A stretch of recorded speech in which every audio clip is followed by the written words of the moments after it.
ज्या एकनाथ शिंदेनी राजीनामा दिला होता भारतीय जनता पक्षाचं सरकार असताना मंत्री म्हणून, की मी ह्यांच्या मांडीला मांडी लावून बसू शकत नाही, आणि राजीनामा दिला होता कल्याणच्या सभेत.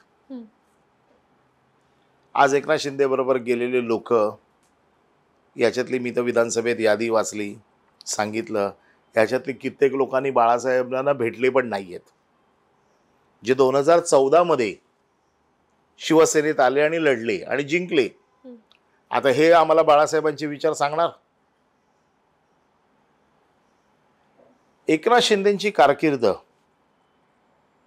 जी फुलली ती 2003 मध्ये उद्धव ठाकरेंनी ज्या वेळेला कार्यकारी अध्यक्षाचा पदभार सांभाळला, 2004 मध्ये एकनाथ शिंदे आमदार झाले. तेव्हापासून एकनाथ शिंदेचा जो काही राजकीय उदय झाला हा तेव्हापासून झाला आहे. ज्या वेळेला बाळासाहेबांनी ऑलमोस्ट सगळा कारभार हा उद्धव ठाकरेंच्या हातात दिलेला होता. 2004 ते 2021 जी काही पदं मिळाली ही उद्धव ठाकरेंमुळेच एकनाथ शिंदेना मिळाली किंवा बाकीच्या लोकांना मिळाली. मग उद्धव ठाकरेंमुळे जे काही मिळालं आपल्याला, ते म्हणतात ना की उद्धव ठाकरे सोन्याचा चमचा घेऊन जन्माला आले. मग ह्याच चमच्याने त्यांनी तुमच्या ताटात वाढलं ना, मग त्या चमच्यातलं तुम्ही खाल्लं, तेव्हा तुम्हाला असं वाटलं नाही की सोन्याच्या चमच्यातलं आपण खातोय.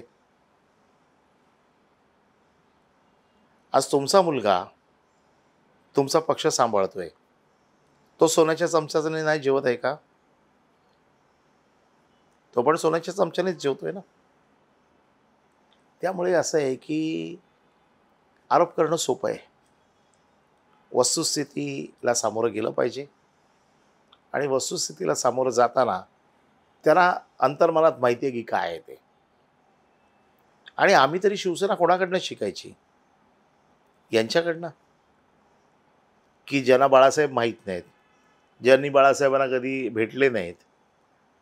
त्यावेळेला जेव्हा बाळासाहेबांच्या विरोधात लढले, 2009ला जे आमदार झाले, राष्ट्रवादीतनं असतील किंवा दुसऱ्या पक्षातनं असतील, ते बाळासाहेबांच्या विचाराच्या विरोधात लढले ना.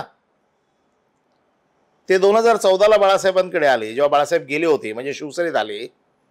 हे बाळासाहेबांचे विचार आम्हाला शिकवत आहेत. कोणाला उद्देशून बोलताय सर? उदय सामंत असतील, केसरकर असतील, मी तुम्हाला यादी वाचून दाखवतो. यांच्याकडनं आम्ही शिवसेना शिकायची, जे 2014ला आले. काढा आपण यादी आणि बघा, हे आमदार आम्हाला बाळासाहेबांचे विचार शिकवणार आणि हे सांगणार. आणि तुमचे राजकीय उदय कधी झाला, तुम्हाला पदं कधी मिळाली, तुम्ही कधी मोठे झालात? उद्धव ठाकरेंच्या कालावधीत तुम्ही मोठे झालात.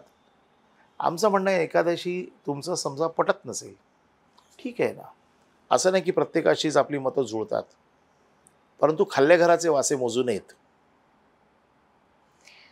सर, हे आम्हाला बाळासाहेबांनी शिकवलेलं आहे.